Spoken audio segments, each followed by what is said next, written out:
ஏம்மா என்ன பேசுறீங்க நீங்க? நாக்குல நரம்பு இல்லாத மாதிரி. ஏண்டி என்னத்த பேசிட்டேன்? பிடிக்காத வாழ்க்கைய மூச்சு முட்டை வாழ்ந்து மண்ணோட மண்ணா போனா பொம்பளைங்க எல்லாம் தியாகி நல்லவகன்னு நீங்க செலவைப்பீங்கல்ல. தனக்குன்னு ஒரு சின்ன விஷயத்தை எவ்வளவு ஒருத்தி யோசிக்க ஆரம்பிச்சாலே அவளுக்கு பட்டத்தை கட்ட ஆரம்பிச்சிருவீங்க.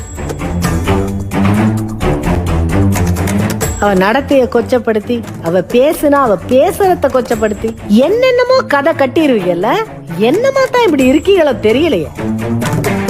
இந்த ஏர்வாடியில இந்த மனநல காப்பகத்துல எல்லாம் இருக்கிற நோயாளிகள் எல்லாம் 95% பேர் பொம்பளை ஆளுங்க தானா. ஏன்னு தெரியுமா உங்களுக்கு? உங்களைய மாதிரி ஆளுகளால தான். நீங்க குடுக்கிற அழுத்தத்தை தாங்க முடியாம தான் ஒவ்வொரு பொம்பளையும் மெல்லவும் முடியாம சொல்லவும் முடியாம வாழ்க்கை பூரா அந்த அழுத்தத்தை அப்படியே மனசுக்குள்ள வச்சு வச்சு வச்சு வாழ்ந்துக்கு வெளியே சொல்லாம பைத்தியமா போய்